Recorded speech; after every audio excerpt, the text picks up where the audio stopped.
Hey, it's Jeremy from Jeremy.net. I am a comic book artist, writer, creator, self-publisher, and I share my creative process here with you online.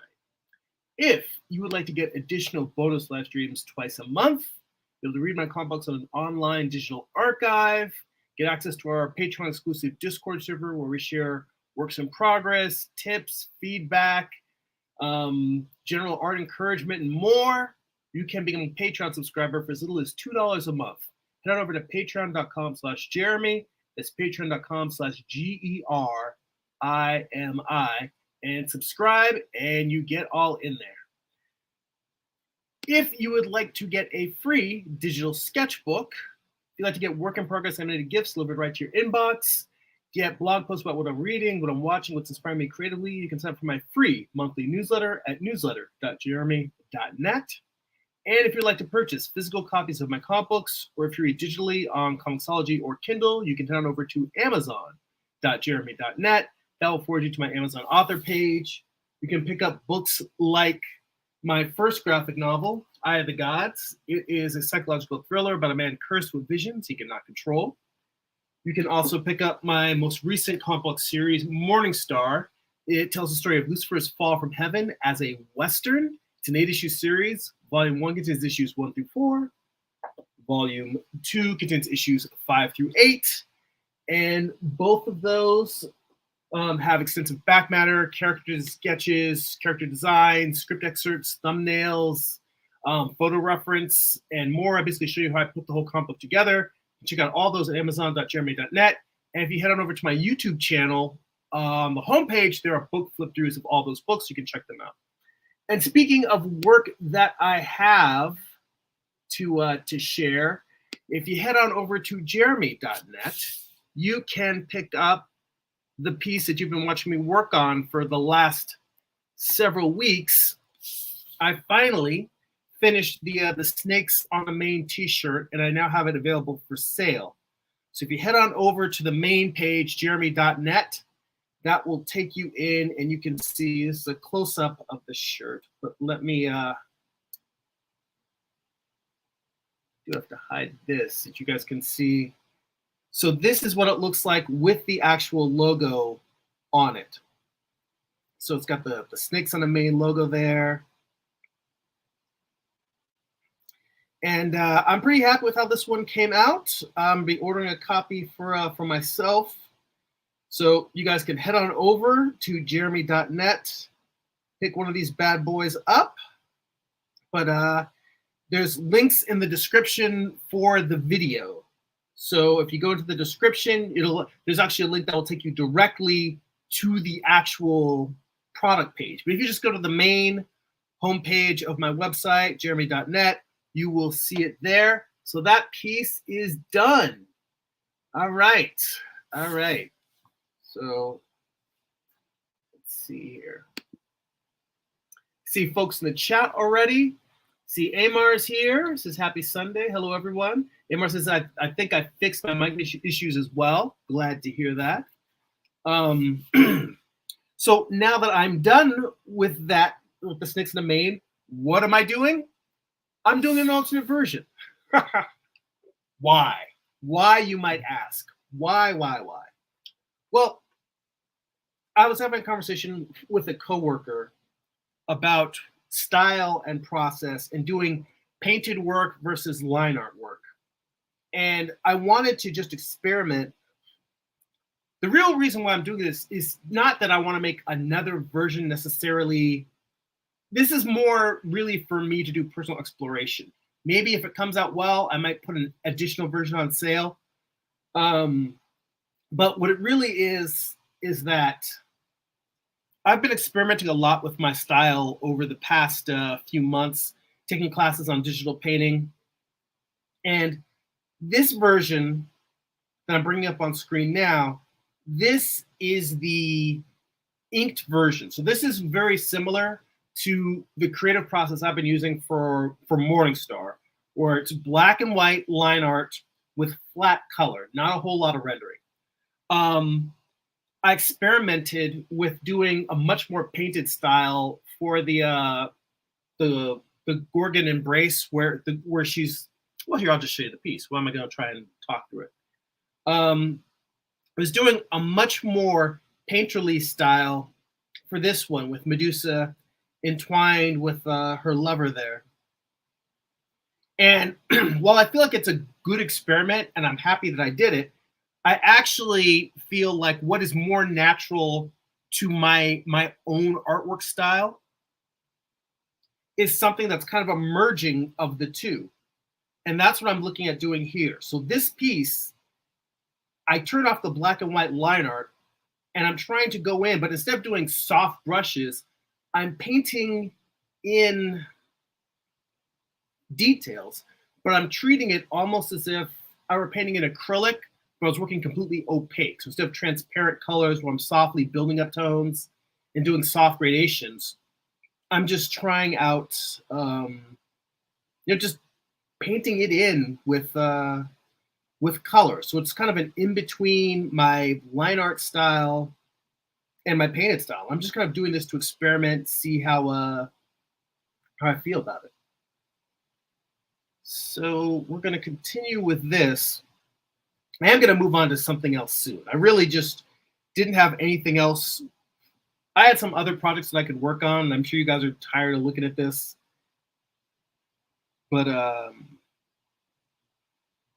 guess I wanted to show you this mainly because I wanted to show you that even though I have a finished piece, I'm still trying to push in terms of what I'm doing stylistically. I see Gary's in the chat. Hey, Gary, how you doing? King's Little Fitness is here. He says from light to shadow to color. Cool.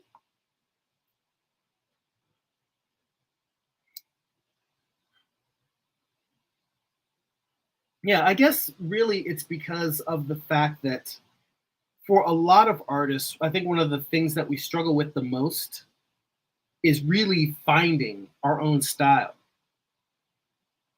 And I think the challenge that I had when I was doing the painted pieces was that it's sort of it's still my style in the sense that it was sketched out over a composition that's mine. It's still my line art, my brushstroke, just rendered in a different style. But when I finished this particular piece, I remember going over and talking to a buddy of mine who specifically, I'd been telling him, I like that I'm doing these experiments, but it feels like they don't necessarily feel like my style. And he's actually in favor of saying, screw what you think your style is, keep exploring, keep pushing. And I'm not saying that I'm going to stop exploring painted style work. But when I finished the line art version of this, I was like, okay, that feels like me. That feels like the work that is my authentic. If I were to say what is my style, that piece, the ink version, feels like it. So I said, well, what would happen if I were to try and paint and really make the painting feel like an extension of the inked work? And that's what I'm trying to figure out now is what does that look like, where it's sort of painted, but sort of drawn. I think that this would be a very different conversation if I were working in acrylic, because just by virtue of working traditionally, it's going to feel very different. Whereas with this, right now, it mostly just feels like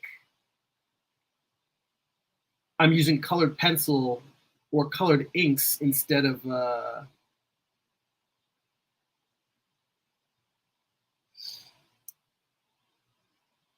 just black and white ink in my digitally inking process.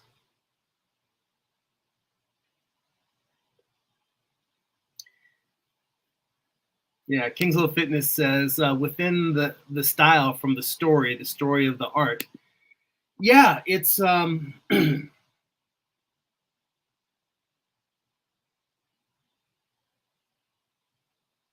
at this point, it really is about, I guess, personal self-exploration, because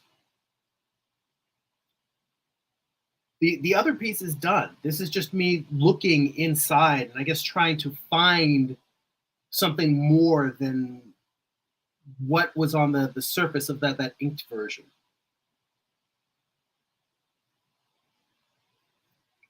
By the way, if I sound less enthusiastic or well, I'll tell you right now, I don't feel that great. The cold that I've been fighting off for weeks turns out that it's actually a sinus infection, so I'm on antibiotics right now. And if I am less chipper, less energetic than my normal self, it's because I feel like crap. Um, that now that I'm on antibiotics, they're making me tired all the time, and I actually feel less energetic than when my symptoms were worse, but I was just taking over the counter cold medicine. Now I just feel sort of drained. But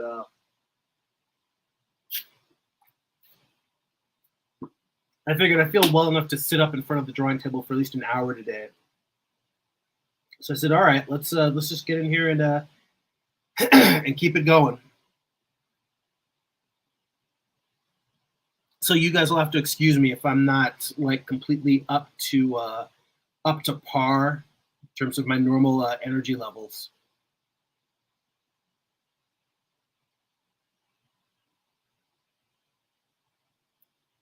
But that happens.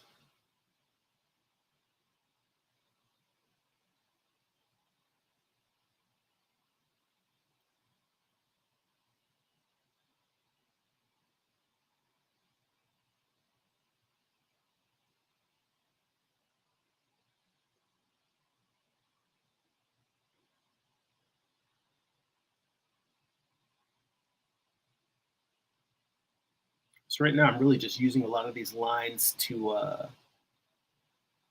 create perspective, give you a sense of the direction the scales are going on the surface. And what's odd is I went through all of those experiments where I was creating those scale brushes, and those don't feel like they work at all for this style. With the more painterly style, it definitely worked, and those were great brushes. But for drawing like this, I guess because it's very much drawing and not painting.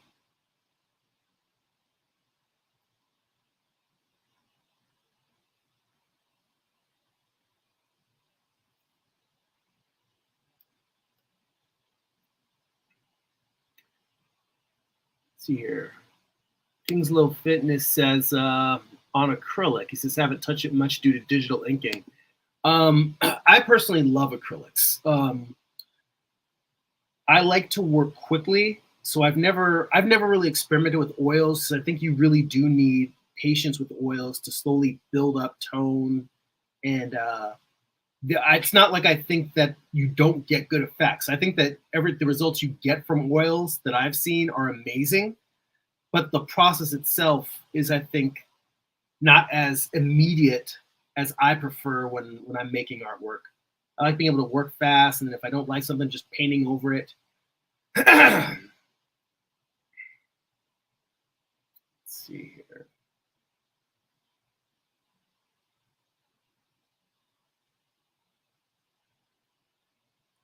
But working in acrylics to me actually feels very similar to digital painting.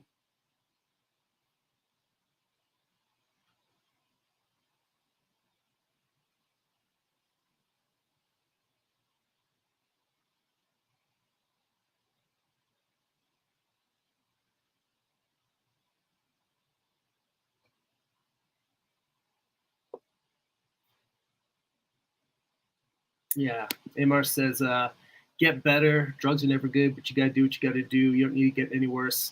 To be honest, I waited like about 11 days where I was just taking over the counter cold medicine, stayed home from work for like 3 days, um, and was just trying to beat it just by rest and over the counter medication. And at a certain point, I just realized it's not getting better, and I had to uh, I had to go to the doctor and get some medication. It just wasn't working on its own. It wasn't going away on its own.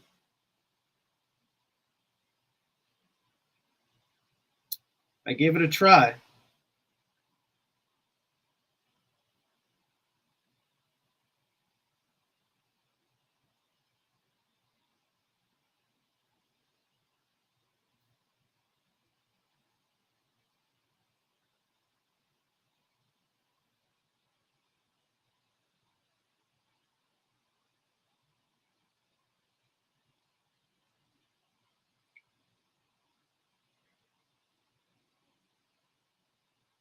Let's see here.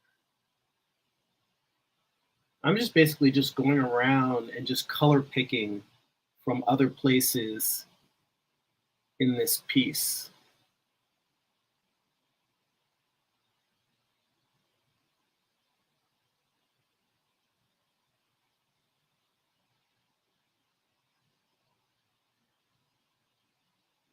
Like I really don't plan to expand the color palette. And this is what I mean by it's more drawing in color than it is me actually painting.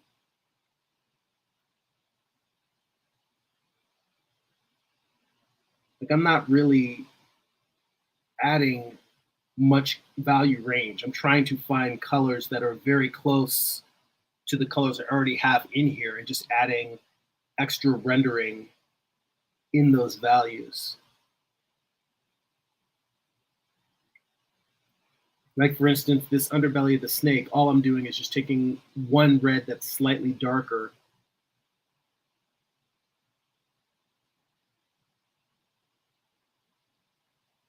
and adding that because I've already got a brighter red that I'm using as a highlight.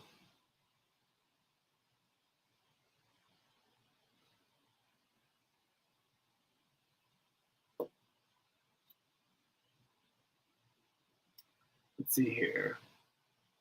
Kingslow Fitness says, I did an overview with the difference between acrylic and oil painting last week, a painting marketing promo. He says, I heard what you mentioned about acrylic. You have to go layer after layer because it may dry fast. Well, you know what? It does dry fast, but I look at it almost like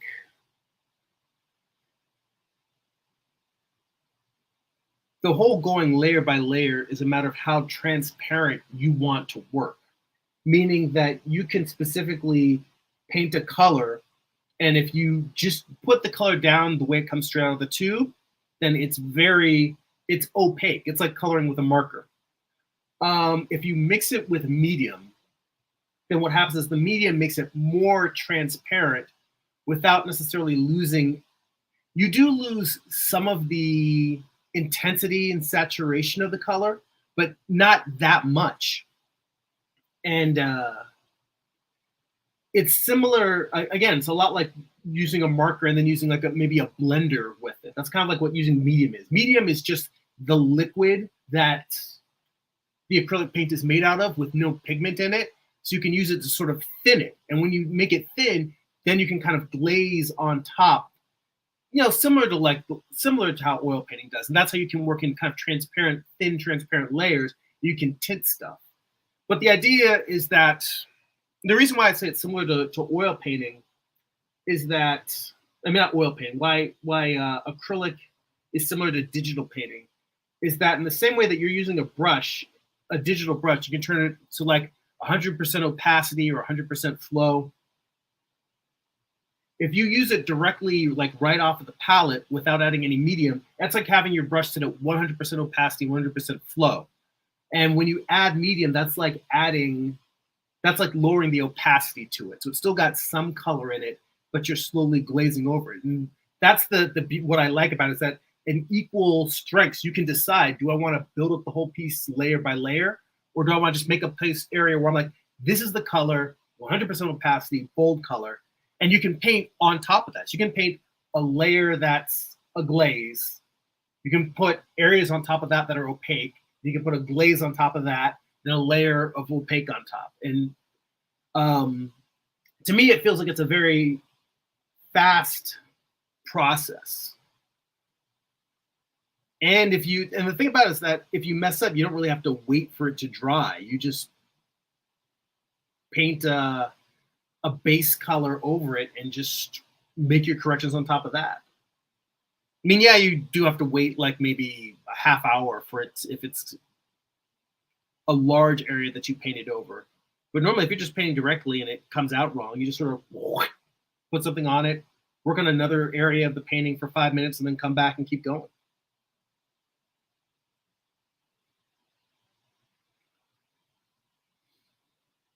But considering the fact that the big painting I did for my wife is the first serious acrylic painting I'd done in like a decade,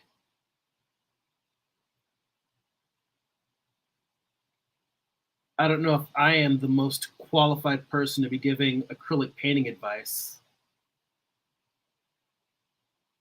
at least at the moment. Maybe I'll go through a phase where I get back into traditional acrylic painting again.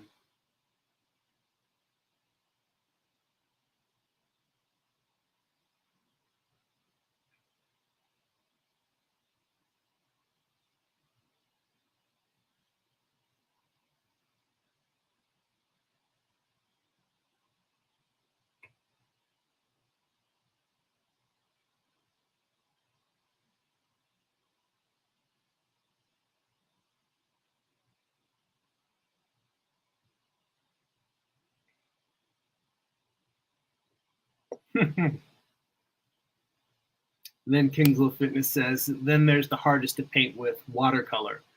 Well, I won't dispute you there because I never really mastered watercolor. In fact, watercolor is how I came to start working in acrylic because with watercolor,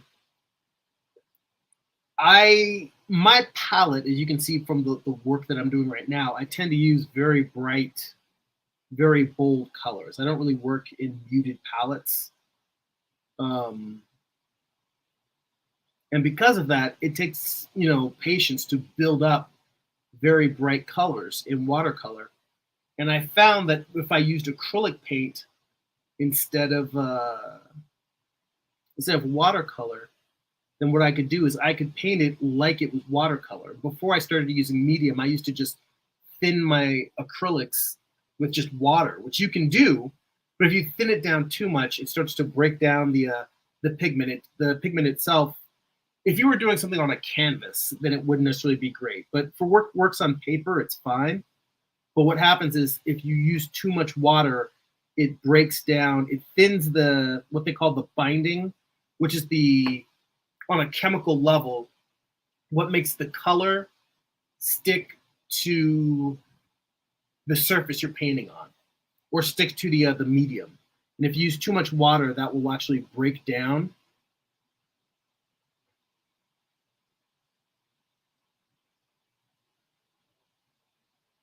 And that's bad because it just means that the colors will actually kind of start coming off of. Again, this is something where if you're working on a canvas, it's a problem. But working on paper, you don't really notice it. In fact, that's something you could try doing. And here's the thing: people a lot of times look at painting and look at it as like it's an expensive thing, costs a lot to set up. I always feel like the just getting a red, a blue, and a yellow is all you need, plus black and white. So instead of buying like a big painting set, if you wanted to experiment with it, I would be like, just go get a really simple, you know, just get like those three colors plus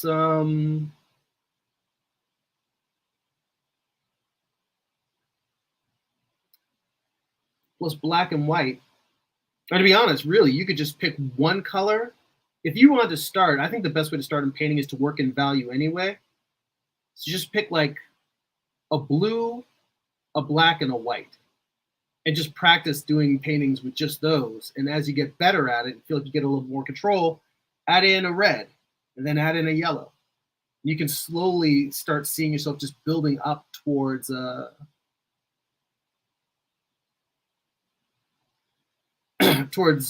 full range of colors. I like to work with very bright, vivid colors, but I do like to work with like a limited range instead of trying to fit in like every color under the sun. just doing like a red, a blue, and a yellow. I mean, this one doesn't have any yellow in it. It's just reds and blues. Um, and then just doing variations within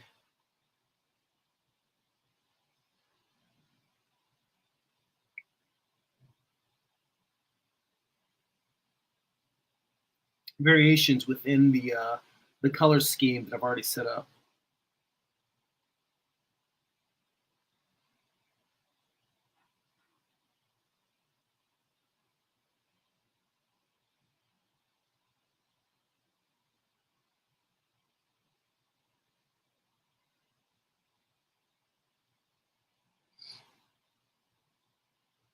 Let's see here. Hey, comment on Twitch. Bigfoot's Woods says that looks sick, man. Thank you. I appreciate it. This is a piece that I'd actually already finished a line art version where it's black and white. It's the same color scheme, but all of the line work is just in black.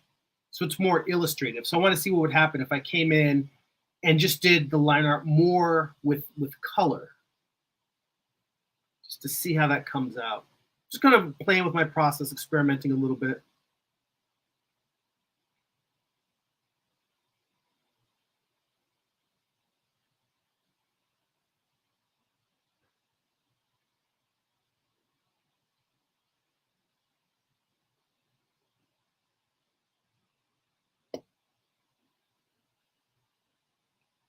Yeah, Kingslow Fitness says various colors one at a time. So black and white, taking notes. You know, it's funny when you mentioned taking notes. The first thing that it reminded me of, excuse me, is that when I was working on the dragon painting for my wife, I was taking notes of my own process. So I was like going through, and I would like make notes of like how much medium I used, like whether it was like 1 parts versus 2 parts per medium versus color, to try and figure out exactly how much I really wanted to use of medium in comparison to a particular color. Basically, to figure out how to get my transparencies to look the way I wanted them to.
Believe it or not, what's really going through my head right now is just how much whether doing this additional study, this additional version is worth it.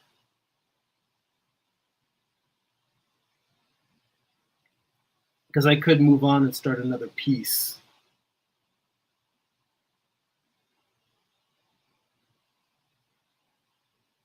And I'm kind of itching to start another piece, but it's that I want to see what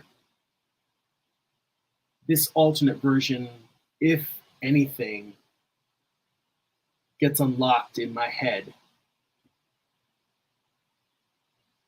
in terms of process wise.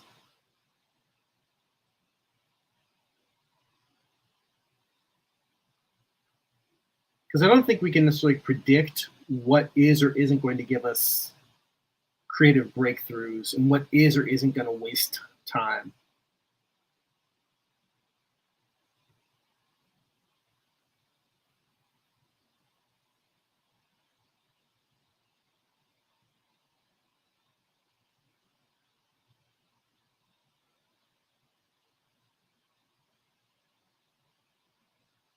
And I guess right now, what I'm really thinking about is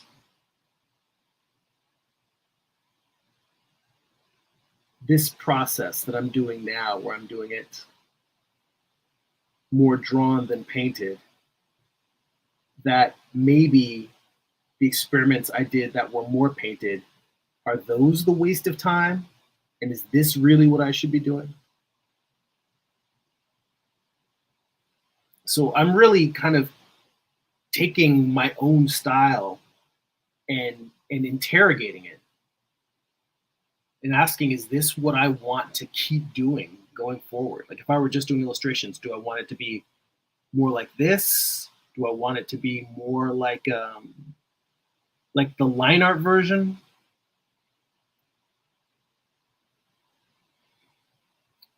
And that's sort of a challenging question for one to have for themselves because there aren't really any right answers. The real question is what makes me happy? What is fulfilling? But when more than one process is interesting to me and is fulfilling to me,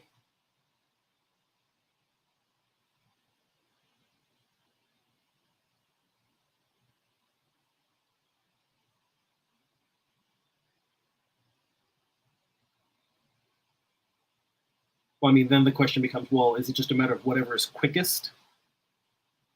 Because that's one way to go about it. It's just pure efficiency. And in fact, I think a lot of people's styles are created by efficiency. They need to get this done right away. What is the most direct route?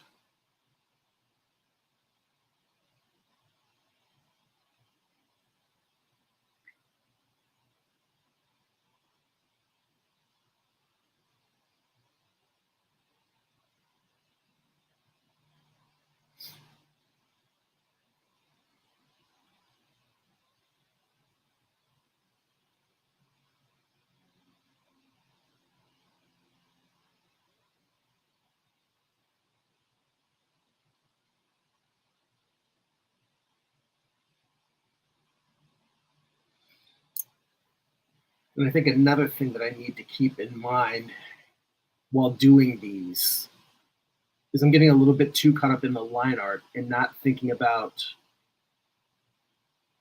volume. Really, what I mean to say is not thinking about just the surface facing away from the light. Because I think that's actually probably more helpful and more of what I want here is instead of drawing lines to try and draw tiles of value, but tiles of value with hue.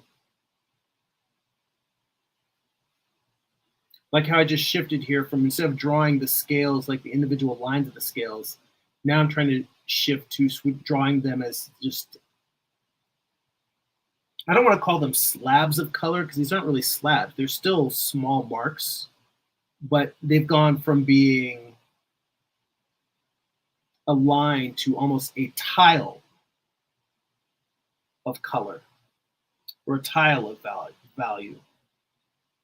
Like in this, the horse as a whole, it's like most of the darker lines like these that I'm, that scribbling line I have in there, most of those darker lines, that's me just trying to define surfaces that are not just in the shadow area, but that are facing away from light within the shadow.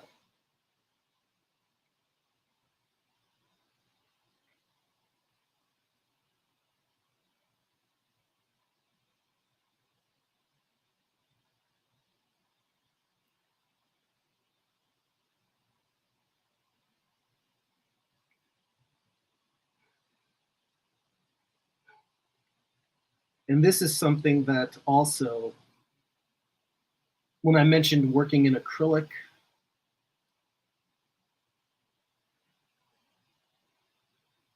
that was a really big thing that I had to wrap my brain around, is trying to get large shapes first. And I realized that's actually kind of what the problem I'm falling into right now is I'm going too much into detail and not enough of focusing on large areas, almost like the Impressionists.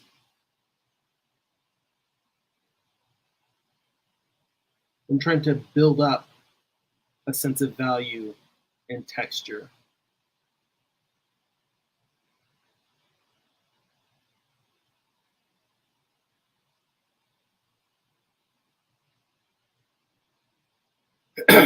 Like just the way that I've shifted to doing these scales here versus the scales up here, I feel like these more slashed chunks of scale, that feels more in line with the overall tonality of the piece. That feels like, and I guess what I just did right here, this shift from these lines for scales to tones, this is the reason for the experiment, is to try and figure out stuff like this.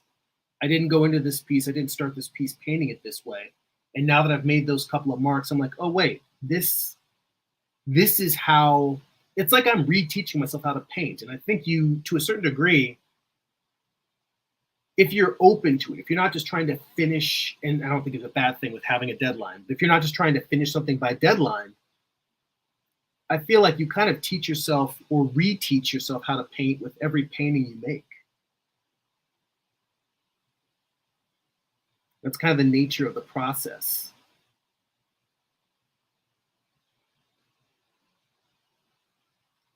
Constantly making forms, interrogating forms, making forms, interrogating forms.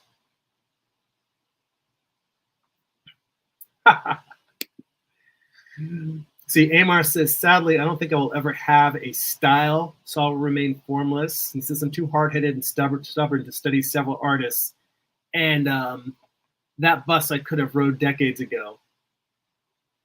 Well, yeah, that's where you call yourself a nomad of no style, or a man of no style. But for me, I mean, well, when I'm talking about this actual process isn't necessarily, this isn't necessarily about necessarily studying other people to develop one style. This is about me looking at what comes out of my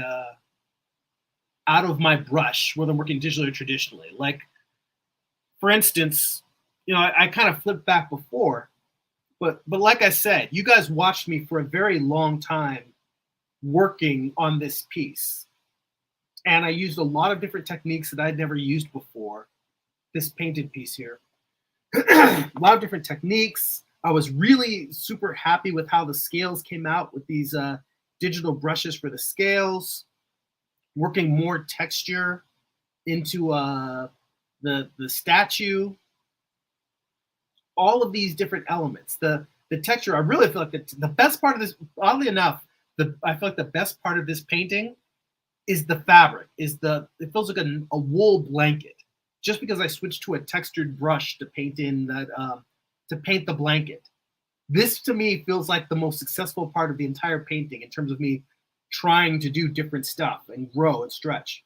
But at the end, this piece felt like I was working really, really hard to get these results.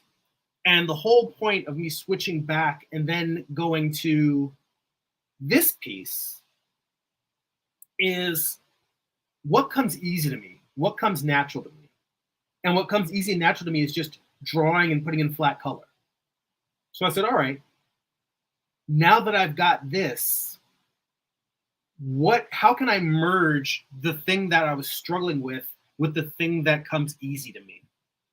So when I'm talking, this all relates to the idea of finding style in the sense that for me, it's not about looking outward at the history of art. I mean, I do actually spend a lot of time looking at different painters, both contemporary illustrators, which again, and a lot of people have been talking about it online, but rest in peace, Kim Jong Il. We lost a great art hero this past week, and I realized I probably should have said something about that at the top. Just the fact that a member of our community gave me the 5 of his sketchbooks, and those are some expensive books. I was extremely grateful to him for giving me those books. And I've been meaning to sit down and just reopen them and re-examine them. But you know, he found his look and his style by doing a ton of work. And maybe it's the fact that I haven't been producing as much work lately. And when I say lately, I mean over the past year. I haven't produced as much work as I did when I was just doing Morningstar, because literally every waking moment was just get up, draw this comic. So I wasn't focused on anything else. Now I've been doing these one-off experiments, experimenting with style while I'm writing my next comic book. But I've been asking myself and questioning what my style is. And my larger point in terms of what Amar was saying about looking outward and studying artists to develop one style, for me, it's really that I'm looking at what I've done in the past and what works well. And when I finished this particular piece, I said, okay, this is my style. If I look back at all the art I've produced over the past 5 to 10 years, this is pretty much what my style is. And everything that's different from that is me experimenting. Now, I'm in an experimental phase with going back now to this version here. This is me experimenting again, but I'm trying to push this particular experiment in a different direction than, say, the experiments of the Medusa with her lover. This one is me trying to push the experiment closer to my traditional, normal comic book work.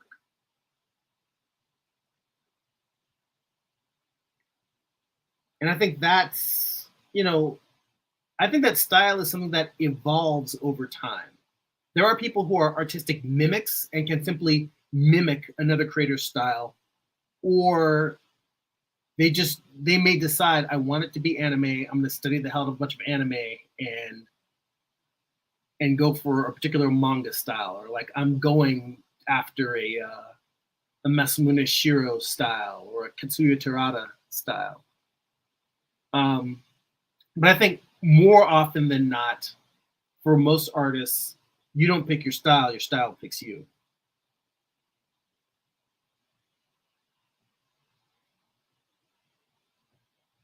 But in that picking, we can analyze it and say, well, where is this going and why?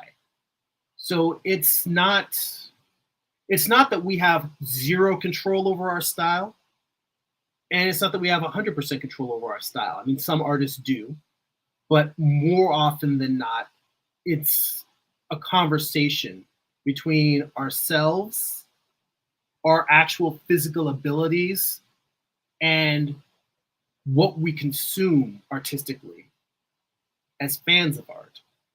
It's about a conversation between the input and the output. That's where I think style comes from. And I know, like Amar, you said that you don't have a style, but the fact of the matter is that I think that you do. And you might not necessarily, I think it more comes down to the fact that if you don't spend a lot of time studying other artists, then you might not necessarily know what artists your work falls into their school of work. You might not know, oh, it really actually did. Like, for instance, my buddy Carl Altstetter told me a while back that he saw a lot of Gil Kane in my work. Now, mind you, I know Gil Kane as a comic book legend, but I've never read a ton of Gil Kane comics. I've never studied Kane's work. So I didn't have it in my vocabulary to see what it is that made him think my work my work had that feel. But now that I've looked at it, and we actually had a conversation because I actually think of myself as very influenced by Howard Chaykin. Now, Howard Chaykin was an assistant to Gil Kane.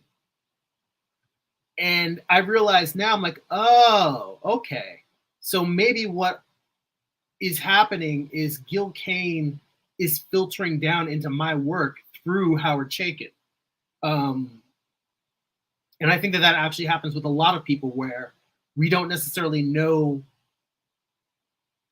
where that source of that influence is, but there's an influence that's there, much in the way that we may not necessarily realize how we're being influenced by the old masters, but we are. All of that stuff, it's happening whether we are conscious of it or not. And for me, exploring my own style is not necessarily about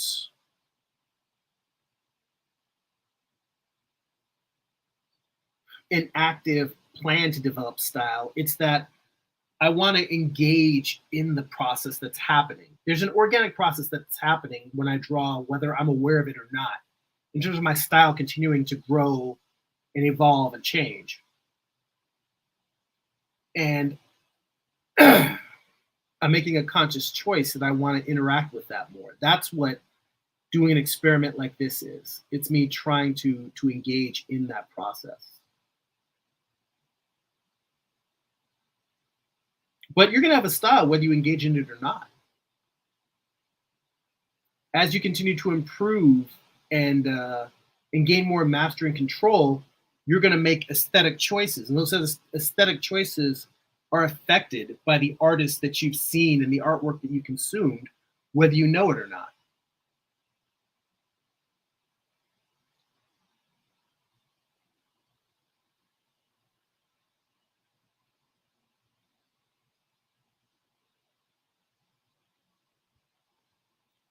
So let's see here. Comments. So Amar says, do you have a color palette you are working with? Not in particular. What I actually did was I just have like a standard palette in and you can create custom palettes in Procreate, but I had a palette that I named Grayscale because I tend to start everything out by working from black and white and then adding color. So just at the top, it's just 10 swatches going from white. Well, I guess it'd be 11 swatches, but it's like white, then 10% gray, 20%, 30 on all the way up to black. And then after that, some primary colors, a few like cool grays and warm grays, some colors that I use frequently. Now, what bothers me is that it only seems like you can add 3 rows of colors for each custom palette in Procreate. That bothers me because if anything, I would probably have a whole nother 6 rows of colors that I frequently use and it would set those up. But usually what I do is I just start a piece and I establish a color. Like all of the colors that are in here, the only one that's on this palette is the bright red. That's and honestly, I don't think that this bright red is the same red that's in my palette.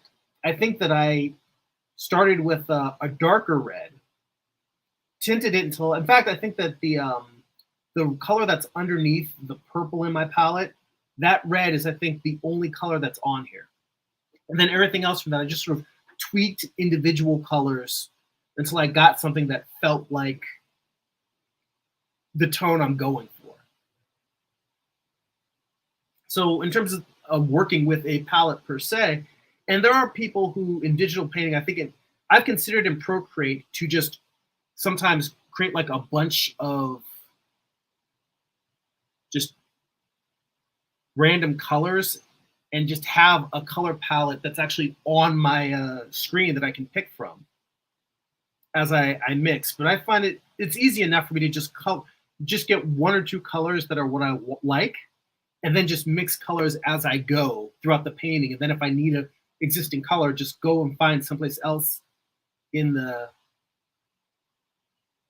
image, and then just go around and color pick whatever it is that I need. So let's see here. Yeah, Amar says, this looks way different and feels a bit pastelish. They said the current is more like graphic design, comic line.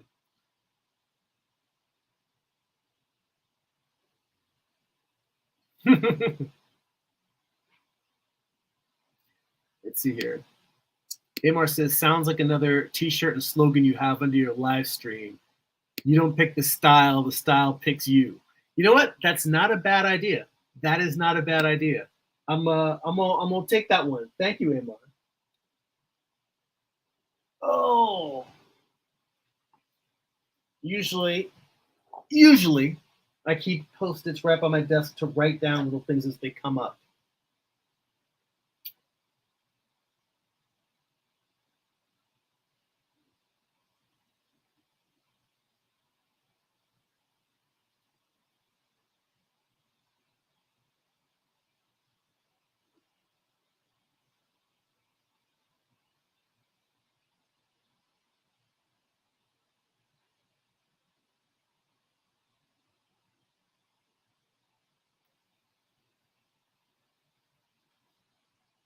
Let's see.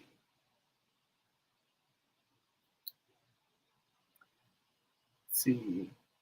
King's Low Fitness says, I noticed through Ben Caldwell's studies that from the construction, from his book to my own construction, I started seeing my own types of characters.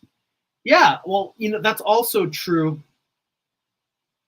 There is an expression that style is all of the mistakes that we make. I don't know if you guys have ever heard anyone say that before. Whoops, that brush is way too big. Our style comes from all of the mistakes that we make. And I think that there is some truth to that. In that if you were to look at whether it's the old masters, a contemporary artist, an anime that you're a fan of, that when you try to copy them, and when I say copy, I mean doing a study, but when you do a study of them, there's stuff that's not going to come out quote unquote right. And by that, I mean, well, this don't look like what they did. And it's like you may have tried to draw what they drew, but it just didn't come out that way. And it's easy to start assuming that when it didn't come out the way that the original artist did it, it's easy to be critical of yourself, say, well, I did it wrong. And it depends on whether the goal of your study is to make an exact replica and try to understand every single decision that they made. But sometimes you learn more about yourself by doing these kinds of studies, because you look at that and you realize that when you try to make the same decisions that another artist made and it still comes out differently, your own natural instincts are at play. And it's a matter of whether you're trying to bend your talents and do studies for the sake of developing control to make whatever type of artwork you need to make. But there's also it's equally valid to do a study. And even though we joke about people who don't want to learn and they say, that's just my style. But there is value in doing a piece and seeing what it is that is unique to you, that doesn't look like the person that you're studying. There's value to that. And I think that that's one of the more challenging things about learning in general. Whether you're in a class, whether you're taking tutorials online, whether you're just studying from books on your own, that there's this constant push and pull between what feels natural and instinctual to you versus doing what is uncomfortable because you're learning. Um, I mean, the whole point of me doing more painterly pieces is me trying to push myself to do things that are not what I normally considered my artistic style or my artistic instincts. And when you do these things, a lot of them are not going to come out well. So the question is, how much of it is us fighting against our natural instincts and fighting against what is our own strengths versus how much of it is us trying to improve and say, all right, I'm trying to look at something that I'm bad at and trying to actively get better. And that I will tell you, it's a little bit of a mind fuck, because that whole idea of studying, there's times when you're going to be studying and you're not good at something. And it doesn't have to do with style, it doesn't have to do with your natural instincts. You're like, I'm just not good at this. And there's times when you want to actively try to achieve what the person that you're studying or the book you're studying from, you're trying to achieve what they're doing because you're trying to develop a skill you don't have. You're trying to improve your sense of volume, your sense of light and shadow, your sense of proportion. And to understand the difference between your natural instincts and strengths versus, oh, I'm just bad at this and I need to get better. The earlier on in your art career, the harder it is to know the difference between those two things. And a lot of times I have fooled myself into thinking, oh, this is my natural style, when in reality, it was that I just wasn't good at something and I needed to work at it. And there's times when I had natural strengths that I was fighting against and trying to do something that I'm like, look, that's just not the type of artist I am. I shouldn't be doing this. And I think that is a constant battle that all artists continue to face throughout their entire career. I don't think that this is something that, like, oh, well, I'm going to go on this challenge to work out my style. And you spend 3 years doing it. And at the end of those 3 years, you're like, I've got it now. And I know what my style is. And I've mastered this. And I'm completely confident in what I do. And I've got all the fundamentals down. I'm sure that there are artists out there who are like that. But I feel like the push and pull between academic craft and skill versus our personal expression, it is a constant ebb and flow. It's a seesaw, it's a pendulum that we continue to swing back and forth on for our entire artistic lives. And there's times when that seesaw can be incredibly frustrating, and there's times when that seesaw can be incredibly exciting. And my decision to go back and reanalyze a piece that I just finished and trying it in a different style, this to me feels like the seesaw, the exciting seesaw. This doesn't feel like the crappy version. This feels like me saying, all right, let's dig in. What am I really doing here? What's the nature of my artistic existence? It's like it's going on an existential spiritual journey with my own creativity, and knowing that that journey is going to lead me to uncomfortable places. I mean, and to a certain degree, I think that good art requires the artist to be uncomfortable. We're going into the deep shit this time. Let's see here. Gary says, I think we have the same take, Jeremy. I've always felt like telling younger artists not to worry so much about finding a style. That should arise organically just by doing the work. Agreed. We're on the same page there, man. I hear you. Amar says, for me, you know you have a style when you've mastered the truest expression of the art you complete and share with the world, whether you're consistently putting out your best work. When you are consistently putting out your best work. It says, I believe it will have a similar look and finish when it's the best version of yourself. But if you're not doing that consistently, then you're not presenting your style, because with some of us, we don't know when we're doing our best work. Now, see, this is funny because that immediately, and there's more here, but I'll tell you, Amar, when we get into the whole me being a perfectionist, that's where it comes from. It's literally the perfectionism that we've discussed with me a million times. It's specifically because I do a piece and I know it's not about it being perfect. I look at that and I'm all, that's not my best work. And that's what gets me going back into that circle of chasing it again, seeing if I can just push it 1% better.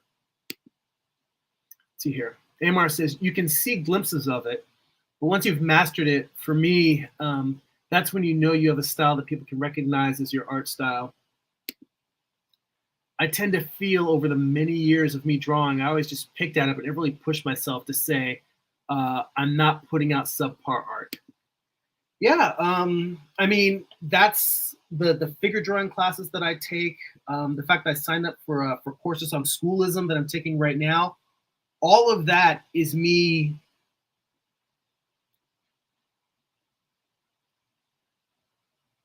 butting heads against that whole subpar art question.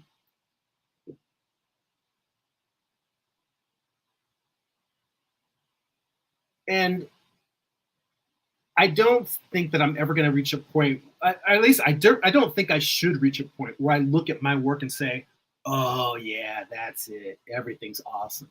I think for the most part, like all of the artists I admire tend not to be satisfied with their own work either.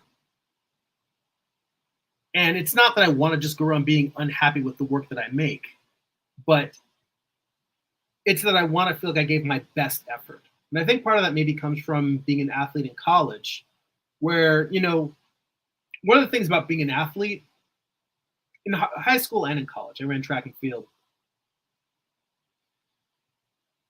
Getting your ass kicked is part of the deal. You know, you're going to get your ass kicked. But, you know, the thing that coaches always instilled in us was if you gave your best effort, if you went out there and you genuinely tried to produce the best results possible, do the best work, to just, you know, whatever your competition is, if you tried your best, then that's the victory.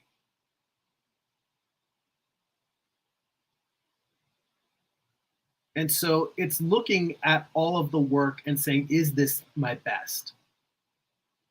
And to go back into comparisons now between this piece versus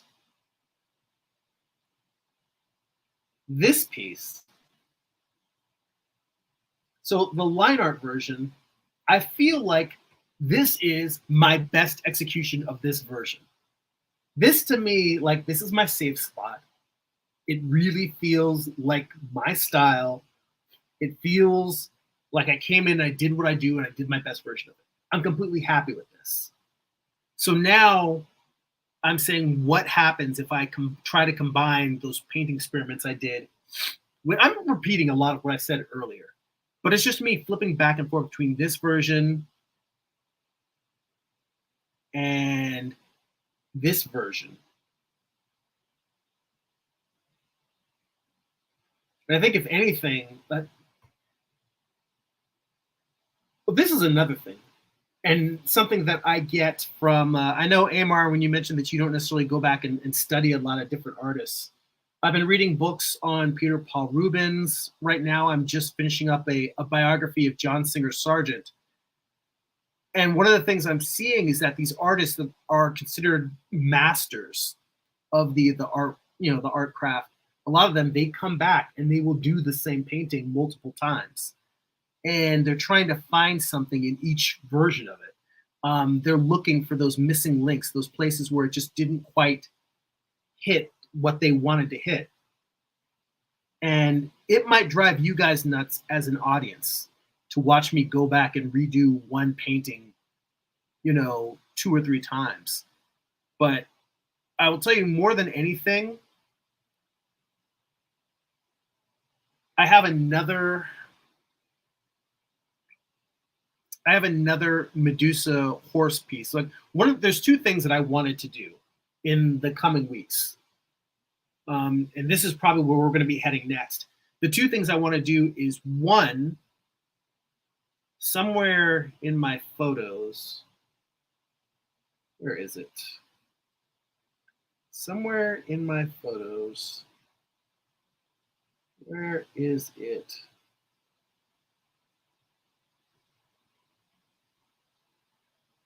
I can't seem to find it, but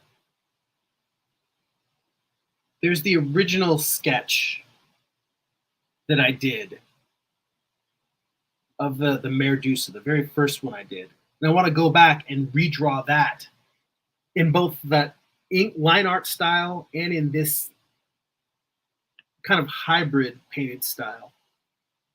And I want to go back to the Medusa entwined with her lover. I want to go back and take another stab at that in this style. And that's one of the things that I'm learning from studying the old masters is that they take something that a piece that they did, and if they don't feel like they nailed it, they come back and they give it another shot. And sometimes that giving it another shot is something that they may do multiple times over a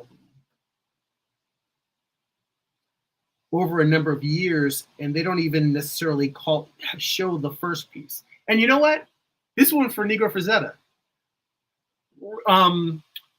Frank Frazetta has multiple pieces where he's gone back and like he'll take a piece that he finished years ago and he would repaint, like paint out figures, or he'd either redo it.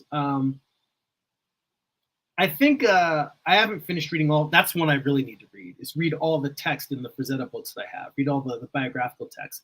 But there's multiple pieces in there where Frank Frazetta would go in and take a piece that he'd maybe finished 20 years earlier, and if he still owned it, he'd be like, "All right, I'm going to come back and repaint it." And sometimes I think there were cases where he would actually find people who he had sold the originals to, ask for it back so he could make corrections. I might be making that part up. I need to go back and look at the actual text in there. So don't take that as gospel. But there were definitely pieces that he still owned that were quote unquote done. They'd already been published as paperback covers. And he would go back and say, you know what? This can be better, and rework it. So yeah, I'm OCD. Yeah, I'm obsessive. Yeah, I'm a perfectionist. But I feel like being an artist, this is kind of what I signed up for. And I don't resent at all coming back and trying to push my work further. The only thing that is difficult, the only thing that I guess maybe I do resent is the need to have to crank stuff out quickly instead of being able to take my time and really figure out why something is or isn't working. To be able to take my time and really master a particular image, or figure out where the flaws in it are in my process, in my technique and my approach.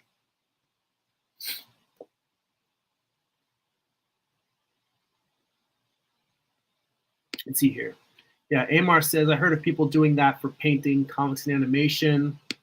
He says, I know you learn from it, but for me, sometimes I let things die or shelf them, which makes me think I've developed some form of ADD from the internet age.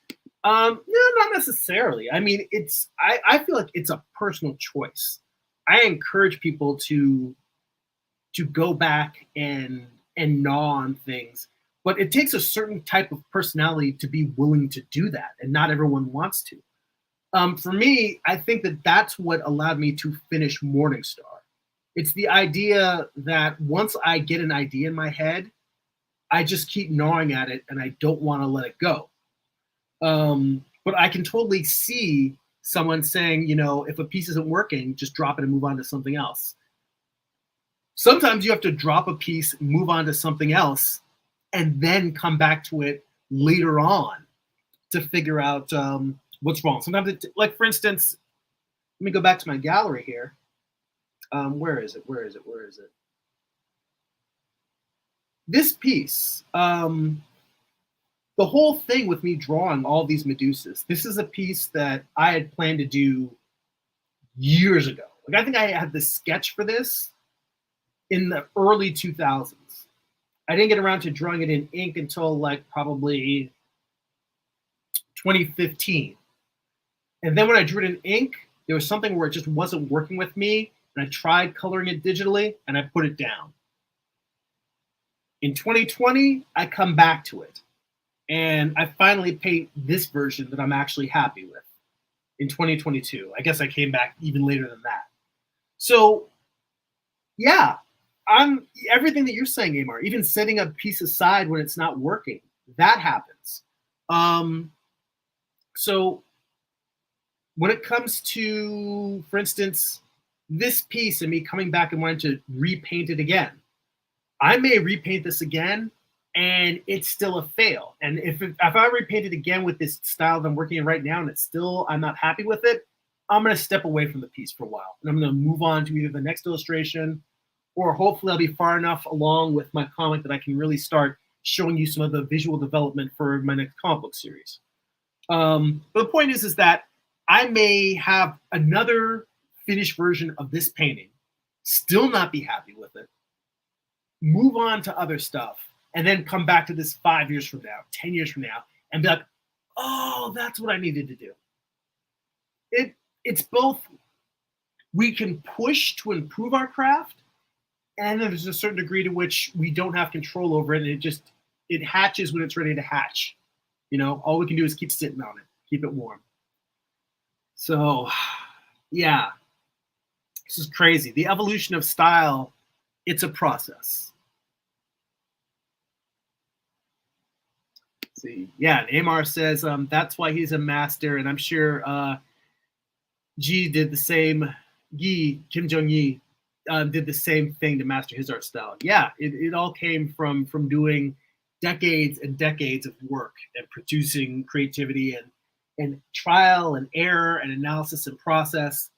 And that's the thing. Most people see the genius of someone like that, but do they want to spend 20 years just observing the world and drawing and building up a mental library of ideas and shapes and forms and objects and creatures? That's the real challenge there.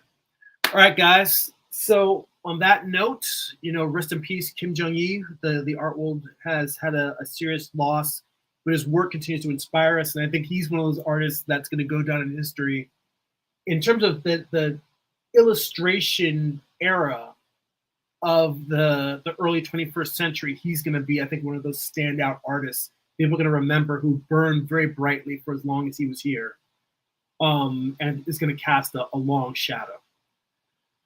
All right, guys. On that note,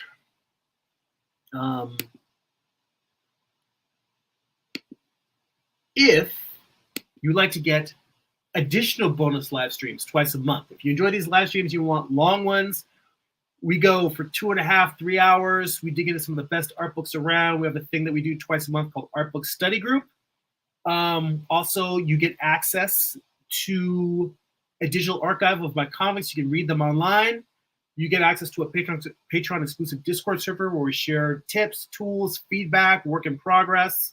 You get all of that for as little as $2 a month. Head on over to patreon.com/Jeremy and become a subscriber. You know what? You can just dip in for a month. Try it, see if you enjoy it, see if you enjoy the content. If you don't, not a big deal. If you do, there's hundreds of more hours of more tutorial-focused live streams. That's at patreon.com/Jeremy. It's patreon.com/GERIMI.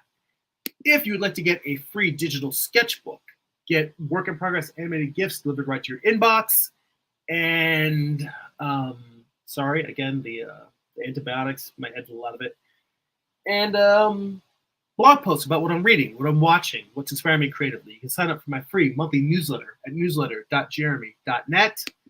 And if you'd like to purchase physical copies of my comics, or if you read digitally on Comixology or Kindle, you head on over to amazon.jeremy.net. Pick up books like my first graphic novel, Eye of the Gods. It's a psychological thriller about a man cursed with visions he cannot control.